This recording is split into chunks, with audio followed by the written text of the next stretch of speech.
My husband left you the garage. You should stay there from now on." That was the first thing my son said when I sat down at his dining table. No greeting, no chair pulled out for me. Just those words, sharp and cold, landing in the middle of the table like a dropped plate. I remember looking at him, waiting for some kind of explanation. He didn't offer one. He just kept cutting his steak, the knife tapping the porcelain in slow, steady beats. His wife didn't look at me. She only smoothed the napkin across her lap and smiled at him, as if he had said something clever. The lights above us were warm, but the room felt colder than the garage he was talking about. My water glass was still full. I hadn't touched the food in front of me.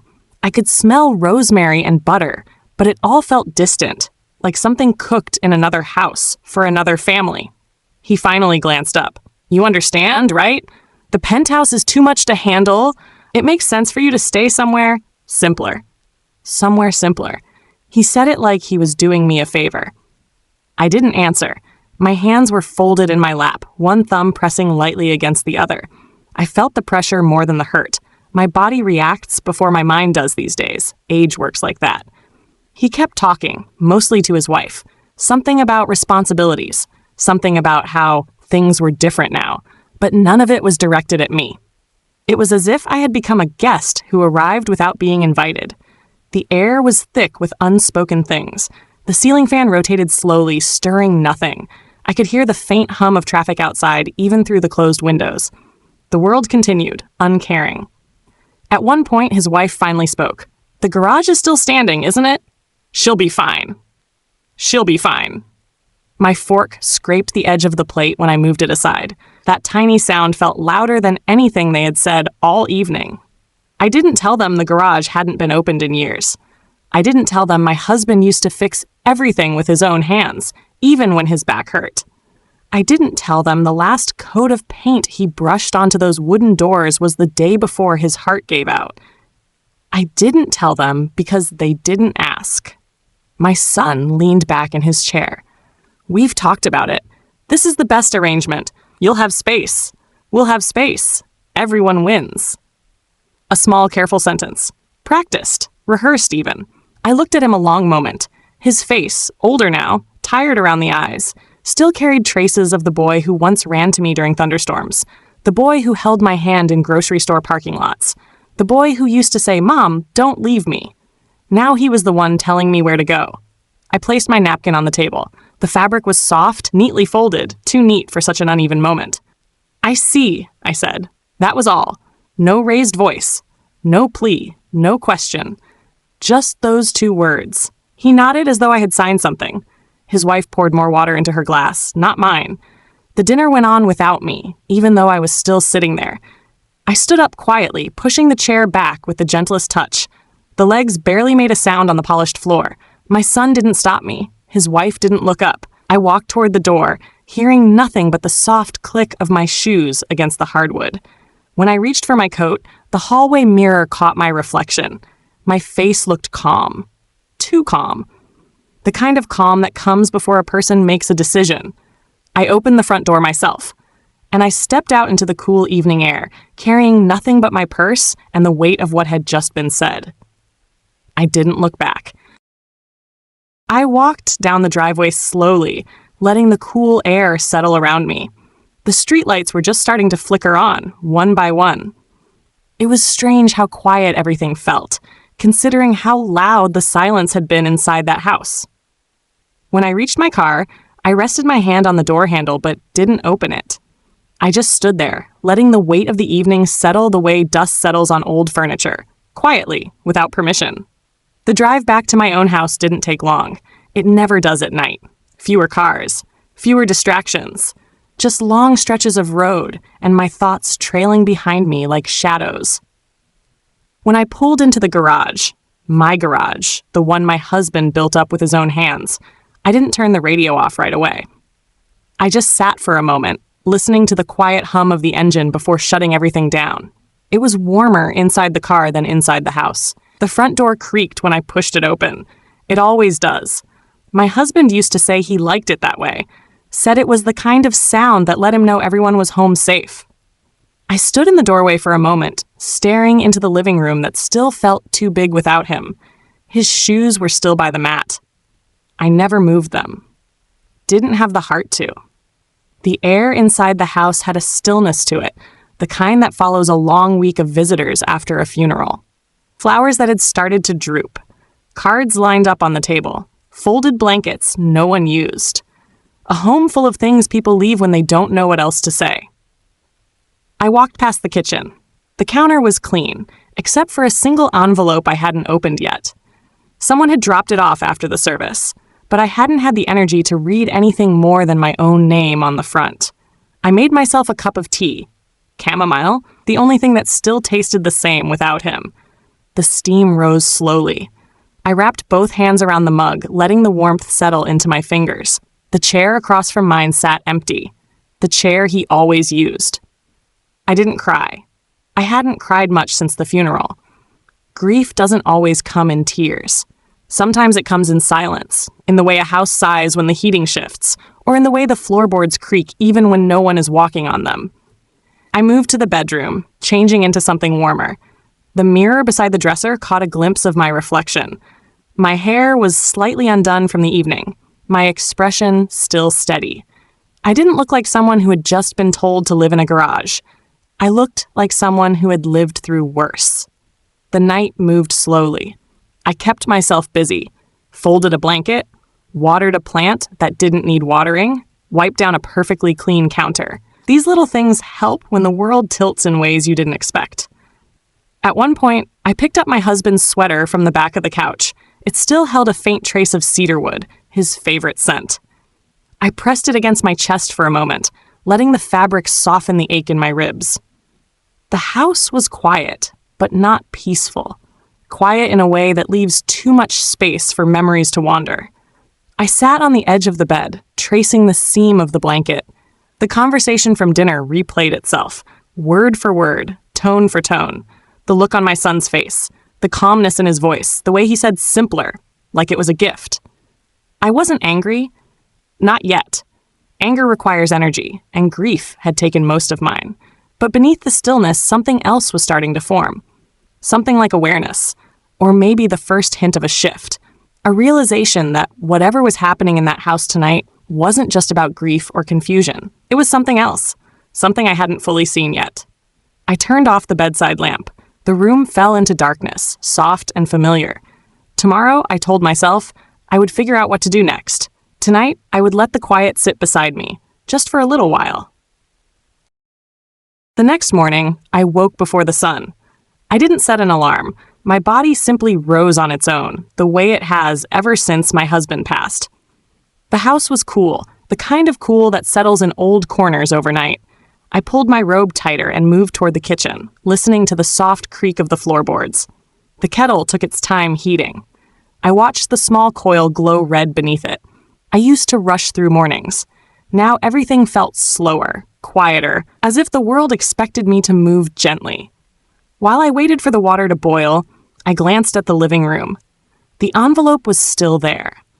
The one I'd left untouched last night. I didn't reach for it. Not yet. Instead, I poured the tea and sat down in the same chair I always used. The house was silent enough that I could hear the wind outside brushing against the windows.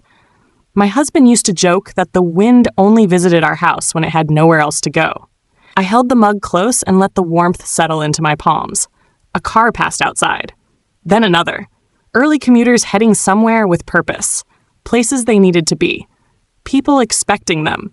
I didn't have anywhere I needed to be. At least that's what my son believed. I set the mug down and walked toward the small hallway closet. The one my son and his wife had reorganized last winter without asking me. I remembered coming home that day to find boxes stacked differently, blankets refolded, coats moved to a different rail. "We're helping you," they'd said. But it hadn't felt like help. It felt like someone rearranging your thoughts without permission. I opened the closet now, slowly. Something was off. I didn't know what exactly, not yet. But something wasn't the way I left it. A small gap between the shelves. A jacket slightly turned the wrong way. Little signs, small but precise, the kind you only notice when you live alone, and every detail becomes familiar. I stepped back and closed the door. There were more signs. The drawer in the entry table felt lighter, as if a few papers were missing. The key rack had one hook empty that wasn't empty yesterday. The curtains in the living room were pulled an inch too far to the left. None of it was dramatic. Just different. I sat on the couch and breathed slowly, letting the stillness stretch out in front of me. My house had always been a place of routine. Predictable. Even after my husband passed, I kept things exactly where he and I left them. It was one of the few things that made the days bearable. Now, someone else's hand had passed through it. My son had a spare key, his wife too. They'd insisted on it after my husband's funeral. Safety? They said. We just want to check on you. It had felt kind at the time. Necessary, even. I didn't question it. But now the details were stacking together in my mind, the way receipts stack inside a drawer, quietly, until one day you pull the drawer open and realize how full it is. I walked to the kitchen again, opened the drawer where I kept important papers. It wasn't empty, but something had been moved. Not taken. Just shifted. Someone had looked. Someone had sorted. The envelope on the living room table suddenly felt heavier than paper should feel. I picked it up and opened it with a slow slide of my thumb. Inside was a folded letter. Typed. Formal. Too formal. I unfolded it and scanned the first few lines. It wasn't from a neighbor. It wasn't from a friend. It wasn't a condolence message. It was from the law office handling my husband's estate. I read the first paragraph twice. My husband had left more than what my son told me. Much more. Properties I didn't know about. Accounts I'd never heard of. Items listed under my name that no one had mentioned during the reading of the will. I sat down slowly, the letter trembling faintly between my fingers. Why hadn't I been told? Why hadn't my son said anything? Why was this mailed to me and not handed to me in that office? A small sound escaped my throat. Not a cry. Something quieter. A recognition. A shift. A piece of a puzzle sliding into place. My son hadn't been distant. He hadn't been overwhelmed. He hadn't been grieving differently. He had been planning. I folded the letter carefully and placed it on my lap. The morning light edged toward the window pane, brushing against the curtains like hesitant fingers. I sat there for a long time, listening to the slow, steady thump of my own heartbeat. Something was unraveling, and I was finally beginning to see it. I sat at the edge of the couch with the letter resting in my lap for a long time. The house felt different now, like it had been holding its breath and finally let it out. I smoothed the paper once, then folded it along the same crease it arrived with. My husband had always been neat like that. Straight lines, perfect edges. Even when sealing an envelope, he made sure nothing was crooked. I placed the letter on the coffee table and let my eyes travel across the room. Every object suddenly looked like a memory waiting to be touched. The photo frame near the lamp. The tools he kept in the drawer by the kitchen. The book he'd been reading still marked on chapter 9. I hadn't had the strength to move it. I walked toward the bedroom, my hand gliding along the wall as I passed. The house felt older today. Maybe I did too. In the bedroom closet, his shirts still hung in their usual order, darker shades on the right, lighter ones on the left. He had always liked routine. I reached for a blue one, the one he wore most weekends. The fabric brushed against my fingers, soft and familiar. I pressed it lightly against my chest, not for comfort, just acknowledgement. Memory has a strange way of opening itself. I could see him standing in the doorway, leaning his shoulder against the frame, the way he always did when he wanted to talk without saying it. He'd tilt his head slightly, waiting for me to notice him. I always did. I remembered his voice the day he updated his paperwork. He came home unusually quiet. He sat at the kitchen table with a pen in hand, tapping it slowly. I asked him what he was working on. He said, just making sure things are in order. For you. For later. For later. I didn't think much of it then. We were older. People make arrangements. But the steadiness in his voice... I should have listened closer. There was something underneath, something he didn't want to burden me with. One afternoon, months before he passed, he stood in the garage holding an old wooden box. He looked at it like he was deciding whether to open it or keep it closed. He wasn't a secretive man, but he had the kind of silence that held meaning. He saw me watching and smiled a soft sort of smile. "I'll tell you about this soon," he said. "Just not today." I never saw that box again. The memory settled over me like dust, light but persistent. I let the shirt fall back onto the hanger and closed the closet door gently. The click of the latch echoed more loudly than it should have. Back in the living room, the envelope seemed to be waiting. I picked it up again, reading the lines with slower, steadier breaths. The list of assets wasn't long, but it was significant, meaningful. Each item carried his handwriting, his decisions, his intentions. And yet my son had said nothing. I sat with that truth for a moment. Not with anger, not yet, but with clarity. A quiet clarity that felt heavier than anger could ever be. My husband had left pieces of himself behind, carefully arranged, thoughtfully placed. Yet someone had moved the pieces before I saw them. The light through the window shifted, falling across the floor in narrow stripes. I moved into the kitchen, pulling open the drawer where he kept important notes. Most were gone. A few receipts remained. A folded sticky note in his handwriting lay tucked near the back. Don't forget the screws. A reminder for a project he never finished. I pressed it between my fingers, familiar grooves of his pen strokes running beneath my touch. It wasn't important, not in the way legal papers were, but it was something real, something untouched. I placed it gently on the table. Then I sat, letting the stillness settle again. My thoughts were forming, slow but certain, like threads being pulled through cloth. My husband had been preparing for something. My son was hiding something. And the letter in my hands was the beginning of the space between those two truths. I straightened the papers, laid them in a neat stack, and placed them back in the envelope. Whatever I hadn't seen before, I was ready to see now. The next morning, I drove to the bank without calling ahead. I didn't want anyone preparing anything for me. I wanted to see things exactly as they were, unaltered, unfiltered. The parking lot was quiet at that hour. A few cars scattered here and there, mostly employees arriving early. I sat in my car for a moment, letting the engine idle before shutting it off. Inside, the lobby smelled faintly of coffee and copier ink. A young teller greeted me with a polite smile and directed me toward a small office at the back. The glass walls made everything feel open, exposed. I chose a chair facing the window rather than the hallway. When the associate walked in, she looked surprised to see me. "Mrs. Caldwell? We weren't expecting you today." "I know," I said. "I'd like to review my accounts." She hesitated only briefly before nodding and sitting across from me. Her fingers moved across the keyboard quickly, the glow of the screen reflecting in her glasses.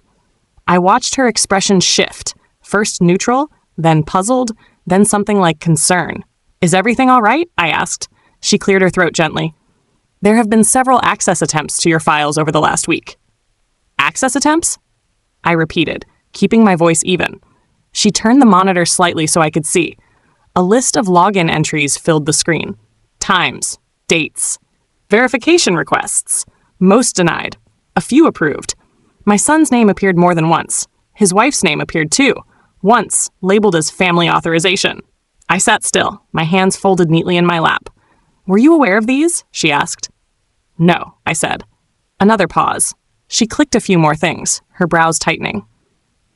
"There are accounts here under your name that were not included in the estate summary presented at the meeting." I felt a small shift inside me. Not a shock, just confirmation. "I'd like copies," I said. She printed the documents, each sheet sliding out of the machine with crisp finality. I stacked them in order, smoothing the edges. My husband's handwriting appeared in scanned signatures, familiar curves and angles I recognized instantly. There were notes in the margins of one document. His notes, a list of items he intended to update, all circled neatly. He had been planning more changes. The date on the note was only 2 weeks before he died. "Do you need help going through these?" the associate asked gently. "No," I said. "Just give me everything." When I walked out of the bank, the air felt different. Brighter somehow, though the sky was still overcast. I opened the car door, placed the stack of papers on the passenger seat, and stared at them for a moment. My reflection in the window looked steadier than I felt. Before starting the engine, I took a small breath. The kind you take when something inside you has clicked into place, even if the rest of the picture is still forming. I drove back home slowly. At each red light, I found myself glancing at the documents beside me, as if they could rearrange themselves into answers while I waited. When I reached the house, the stillness greeted me like an old acquaintance. I carried the papers inside and set them on the kitchen table. Sunlight fell across them in a thin stripe, highlighting one line on the top page. Primary beneficiary, spouse. I sat down and traced the words lightly with my fingertip. My husband had trusted me. He had meant for me to have the security he built.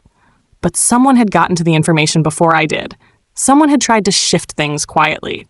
I opened the drawer where my son once moved my papers without asking. The empty space inside it seemed to widen as I looked at it. Little signs, small movements. A planned distance. I closed the drawer slowly. There was no mistaking it anymore. This wasn't confusion. This wasn't grief clouding judgment. This was intention. And now I had the first clear proof of it. That evening, just as the light outside began to fade, I heard tires crunching over the gravel in my driveway. I didn't get up right away. I stayed seated at the kitchen table with the documents spread before me, each page a piece of a truth I hadn't been meant to see. The knock on the door came sharp, hurried, not polite. I folded one paper in half and placed it on top of the stack, aligning the corners. Then I stood, smoothing the front of my sweater before walking to the door. When I opened it, my son was already halfway through raising his hand to knock again. His eyes flicked past me, scanning the room as if expecting to find something missing or something added. "Mom," he said, pushing a stiff smile onto his face. "We need to talk." His wife stood behind him, arms crossed, her gaze sliding over me with the same dismissiveness she used when checking expiration dates at the grocery store. I stepped aside without saying anything. He walked in first, heading straight toward the kitchen. She followed, her heels clicking across the hardwood. My son stopped when he saw the papers on the table. "Where did you get those?" he asked, the forced smile falling off his face. "They were sent to me," I said. He picked one up, eyes darting across the lines, jaw tightening. His wife hovered behind him, reading over his shoulder. I watched the two of them trace the same sentences I had read that morning. After a long silence, she spoke first. These weren't supposed to be mailed. My son shot her a look, one sharp enough to cut. She looked away. He turned back to me. "Mom, things have been confusing lately. The estate is complicated. The lawyers." I pulled out a chair and sat down slowly. "I spoke with the bank." He stopped talking. "I saw the access attempts," I added. A flush crept up his neck. His wife straightened her shoulders, preparing herself. He set the papers down a little too quickly. "I was trying to get things organized for you. You've been overwhelmed. We thought it would be easier if..." "If what?" I asked. His mouth opened, but no words came out. The silence stretched between us, thin and fragile. I let it sit, let it grow. It was the first time in weeks that I let the quiet work for me instead of against me. His wife stepped forward. "You're alone now. It makes sense for us to handle the financial parts. You shouldn't have to deal with all that." I looked at her, and she shifted under the weight of my stare. "My husband intended those accounts for me," I said evenly. "He signed them himself." My son exhaled sharply. "This isn't about the signatures. It's about practicality. You don't need all of that. The penthouse requires upkeep, responsibilities. You wouldn't want the stress." Stress. The word floated in the air, fragile but sharp. "I didn't know you were so concerned about my well-being," I said. He blinked, caught by the tone he couldn't name. After a moment, he tried again. "Mom, if we handle the assets, everything will be smoother. You can settle in the garage property. It's smaller, it's manageable. You won't have to worry." I rested my hand lightly on the stack of papers. "You mean I won't be in the way?" He didn't answer. That was answer enough. His wife cleared her throat. "We're just trying to simplify things. For everyone." "For everyone," I repeated. My son ran a hand through his hair, his voice dropping. "Look, Mom, we were going to explain everything after we sorted it out. There's no need to overreact." Overreact. The word landed gently, but the meaning wasn't gentle at all. I reached for the top sheet of paper and folded it once more, pressing the crease flat. "I understand," I said quietly. He straightened a little, misreading the calm. "Good. So we'll take those documents and handle the rest." "No," I said. Just one word. Simple. Clear. Steady. They both looked at me then, really looked at me, as if they hadn't expected resistance, as if they believed the quiet meant agreement. I gathered the papers into a neat stack and held them against my chest. "This is my business," I said, "not yours." His wife's eyes narrowed slightly. My son's face went blank, the kind of blank that comes when a plan starts slipping. Without another word, I walked to the doorway. I opened the door. They didn't move at first, so I waited. Eventually, my son stepped forward. His wife followed. Neither looked pleased. The evening air spilled into the house, cool and steady. He turned back once as if searching for something to say. But whatever it was, he kept it behind his teeth. When the door closed, the sound echoed through the house. Soft. Final. I placed the papers back on the table, smoothing the edges one more time. They had come for control. But they left with nothing. That night, sleep didn't come easily. I lay in bed with the light off, staring at the faint outline of the ceiling. The house felt too still, as if it were waiting for something. I shifted onto my side, then onto my back again, but nothing helped. My mind kept replaying the way my son stood in my kitchen. Tight smile, restless hands, eyes that couldn't settle. Around midnight, I finally sat up and reached for my robe. The air in the hallway was cool, brushing against my arms as I made my way to the kitchen. I didn't turn on the overhead light, just the small lamp near the sink. The soft glow made the papers on the table look almost harmless, like ordinary bills. They weren't. I pulled out the chair and sat down. The edges of the stack were still perfectly aligned from earlier. My husband would have liked that. He hated messy piles, said they made the mind feel cluttered. I lifted the top sheet and read it again. Not the legal jargon, not the numbers, just his name, his signature, a steady line, firm pressure, the way he always signed everything. Even after all these years, I could almost see him doing it, elbow bent just so, a small frown of concentration, a deep breath before finishing the last stroke. My fingers followed the ink lightly.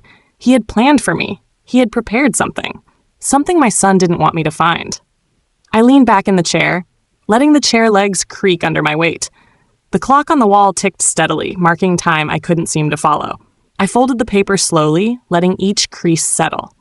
After a while, I stood and walked to the front door. I checked the lock twice, then once more. I don't know why. Habit, maybe, or instinct. When I turned around, the house felt different. Not unsafe, just watched, like someone had been there recently. Maybe it was only my tired mind trying to fill in the silence. Or maybe it was the memory of the doorbell earlier, the sharp tone of my son's voice, the way his wife's eyes hadn't stopped moving around the room. I went to the living room and pulled the curtain back just an inch. The street was empty. A streetlight buzzed faintly, casting a pale circle on the pavement. Nothing unusual, nothing out of place. Still, I couldn't shake the sense that something had shifted. I let the curtain fall back into place and walked toward the small desk near the hallway. Inside the top drawer was a notebook, one I hadn't touched since my husband's hospital stays. I opened it slowly.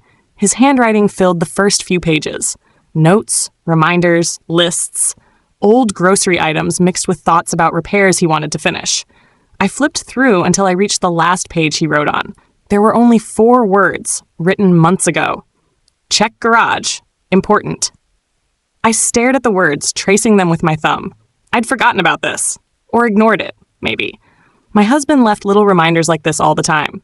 But this one felt different now. I closed the notebook gently and set it aside. Somewhere outside, a car door shut. Not loud, not hurried, just a soft thud carried through the still night. I froze for a moment, listening. Footsteps followed, faint but steady, moving across the sidewalk. They didn't stop at my house. They kept going, passing, fading. I let out a breath I didn't realize I'd been holding. The night stretched on, thick and heavy. I went back to the kitchen, poured myself a glass of water, and drank it in slow sips. Each swallow felt deliberate, grounding. Eventually, I gathered the papers into a single pile, tucked them into a folder, and placed the folder inside the cabinet above the fridge. A place no one ever looked. A place only I could reach. Then I turned off the light and made my way back to the bedroom. As I pulled the blankets over my legs, the house finally began to feel quiet again. Not peaceful, not yet, but quieter, more aware, as if it too was beginning to understand something. I lay back against the pillow, eyes open in the dark. My son had come for answers. He didn't get any, but soon I would. Morning arrived quietly, the kind of morning that didn't announce itself. I woke to a soft gray light spreading across the room, the air cool enough to make me pull the blanket closer before I sat up. My body felt heavy, not from lack of rest, but from everything that had settled inside me overnight. I moved slowly through the hallway, letting my hand trail along the wall. The house felt different again, not threatening, not comforting, just waiting. I boiled water for tea, the familiar whistle of the kettle sounding louder in the quiet kitchen. While the tea steeped, my eyes drifted back to the notebook I had left near the sink. The last page. My husband's handwriting. Check garage. Important. I picked it up, running my fingers over the indentation the pen had left. He always pressed harder than he needed to, as if he feared the words might fade if he didn't anchor them deeply into the page. I grabbed my coat from the hook by the door. I didn't bother with my purse. I didn't need anything except the keys. Outside, the morning was cool and smelled faintly of damp earth. The sun was somewhere behind the clouds, giving everything a muted tone.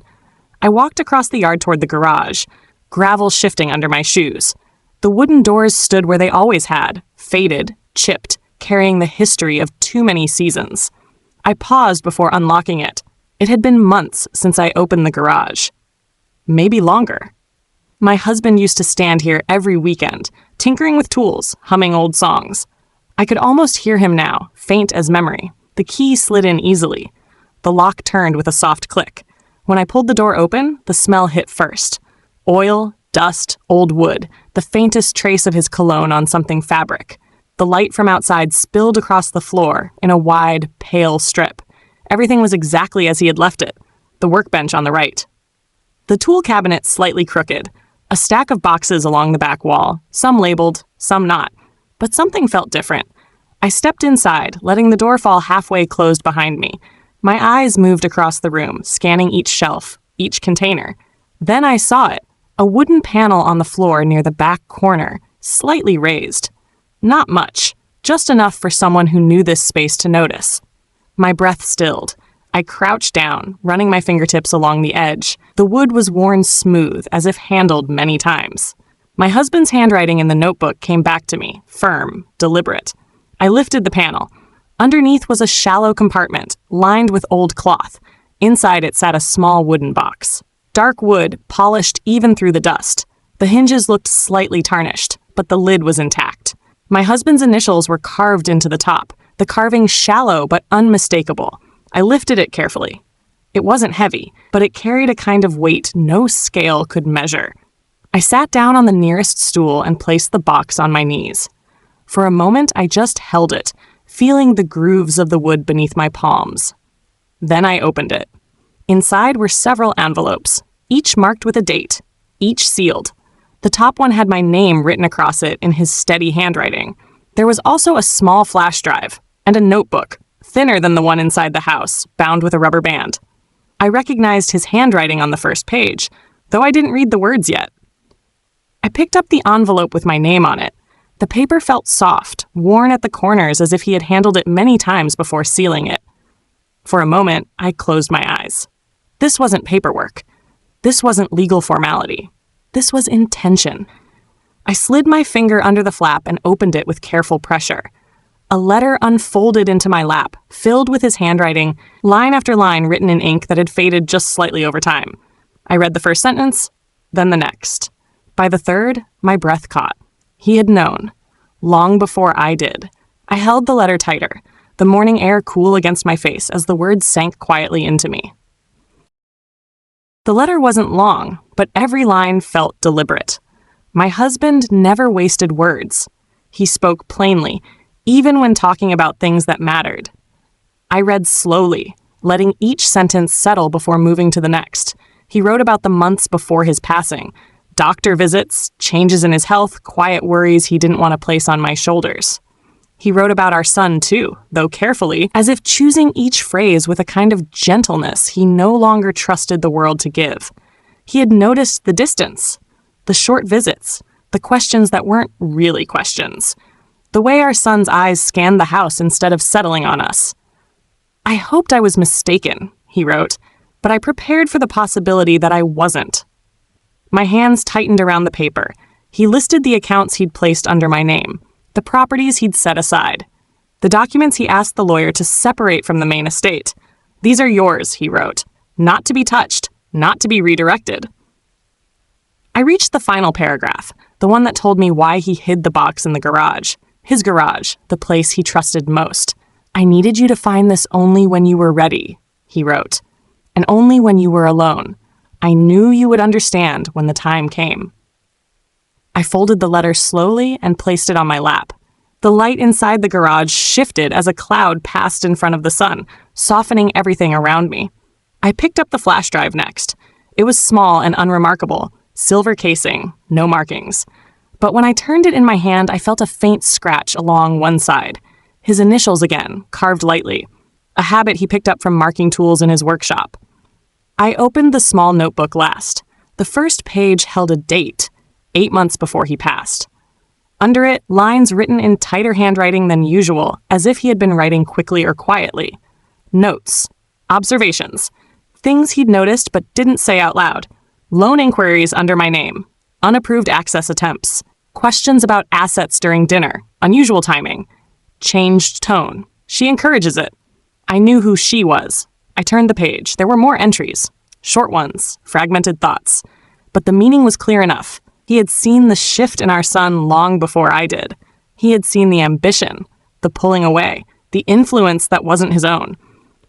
By the third page, he started writing instructions, who to call, what documents to keep separate, what to do if I received pressure from anyone.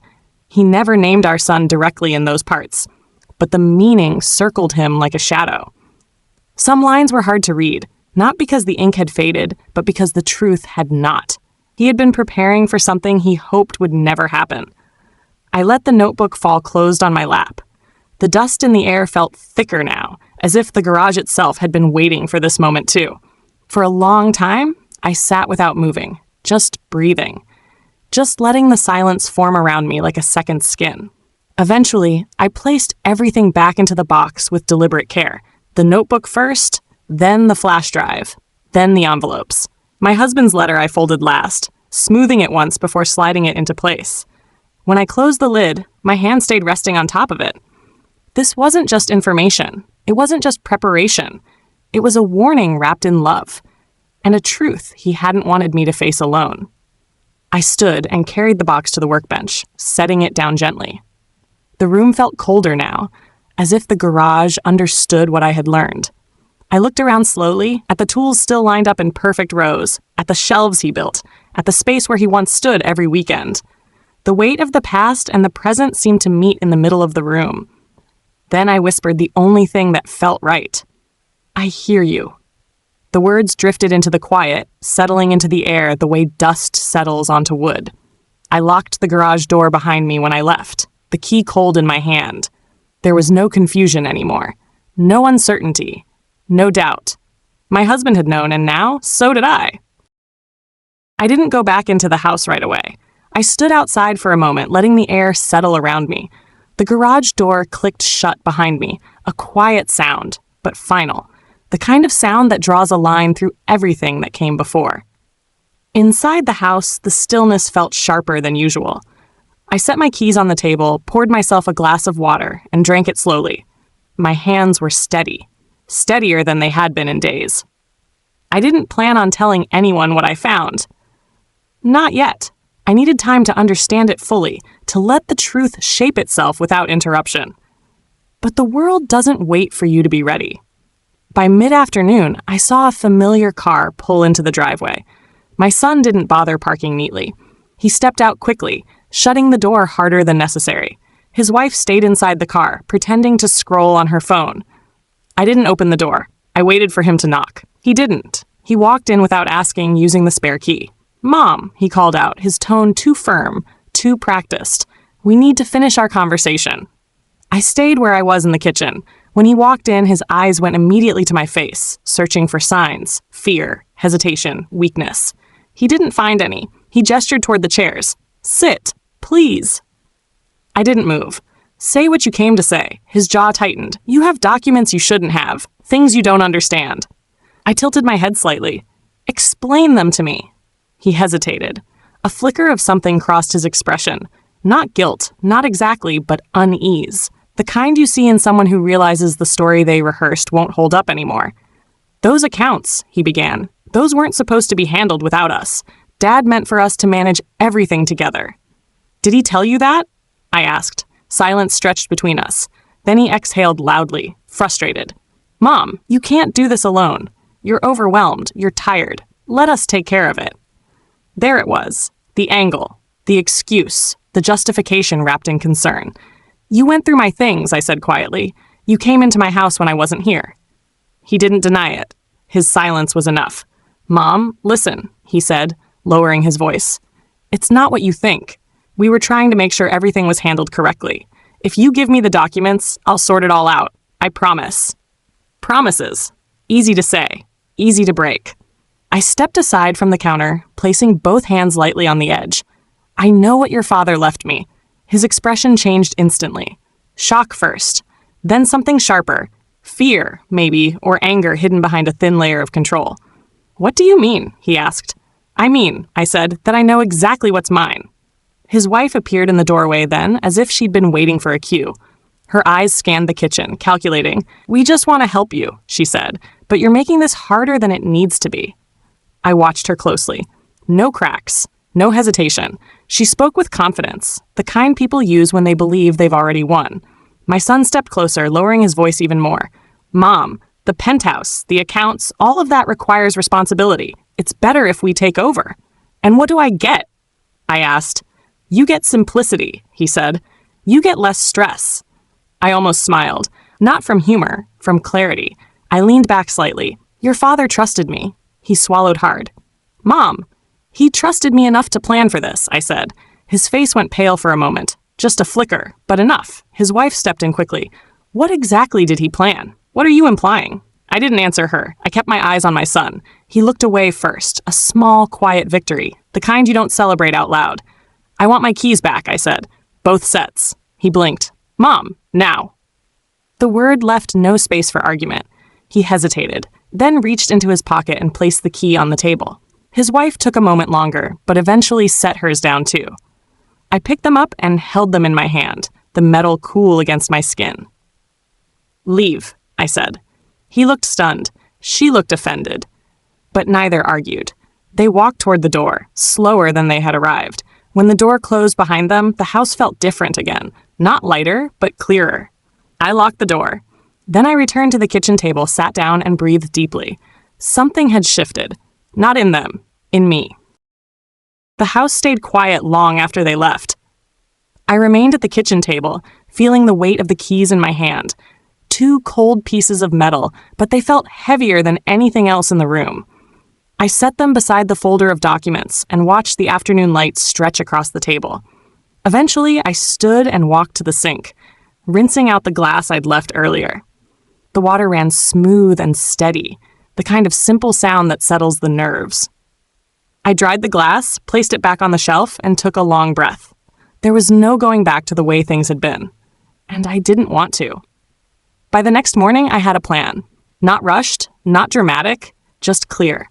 I showered, dressed, tied my hair back, and gathered everything I needed into a neat stack. The flash drive, the documents, the letter from my husband. I placed them in a folder, slipped it into my bag, and locked the house behind me. The lawyer's office was a 30-minute drive. I didn't turn on the radio. The quiet felt sharper today, almost purposeful. When I parked, I sat for a moment with my hands resting on the steering wheel, letting myself settle before stepping out. Inside, the office smelled faintly of old books and lemon polish. The receptionist looked up and offered a small smile. Mrs. Caldwell, do you have an appointment? No, I said, but I need to speak with Mr. Barlow. She checked the calendar quickly, then nodded. He's finishing a meeting now. Please, have a seat. I sat in the waiting area, watching a clock tick above the doorway. Minutes passed, each one steady and calm. When the office door finally opened, Mr. Barlow stepped out, adjusting his glasses. His expression softened when he saw me. Mrs. Caldwell, he said, gesturing me in. What brings you here? I closed the door behind me, placed my bag on the chair beside me, and handed him the folder. He opened it, scanning the pages with the same slow thoroughness my husband used to show when reading blueprints. He paused at the letter. He read it carefully, then exhaled through his nose, a quiet, thoughtful sound. "I assume your son has seen none of this?" he asked. "No," I said. "And he attempted access to your accounts?" "Yes." He set the papers down in a measured stack. "Your husband wanted to protect you, and these documents allow you to do just that." He explained everything: what I had the right to claim, what I could secure immediately, what steps would keep anyone else from touching a single item. His voice was steady, reassuring without being condescending. He didn't treat me like someone fragile or confused. He treated me like the owner of my own life. By the time he finished, the picture was clearer than ever. My son had assumed I would step aside quietly. He had assumed wrong. When I left the office, the sky had brightened. The air felt less heavy, more open. I sat in my car and rested my hands on the folder again, letting the calm spread through me. I drove home slowly, not because I was nervous, but because I didn't need to rush. The house greeted me with its usual stillness. I unlocked the door, stepped inside, and set the folder on the table where the morning sun could reach it. I brewed a cup of tea and sat down, wrapping my hands around the warm mug. The truth didn't feel heavy anymore. It felt steady, balanced, mine. For the first time in days, the house didn't feel like it was waiting for something. It felt like it was listening, and I knew exactly what I needed to do next. A few days later, my son came back. No warning, no call ahead. I saw his car pull into the driveway while I was trimming the small rosebush near the porch. He stepped out slowly this time, not with the same confidence he carried before. His wife wasn't with him. He stood at the bottom of the steps, hands in his pockets, shoulders pulled tight. "Mom," he said, as if testing the word, checking whether it still held the weight it once did. I set the shears down but didn't move closer. "What do you need?" He looked at the ground, then at the front door, then finally at me.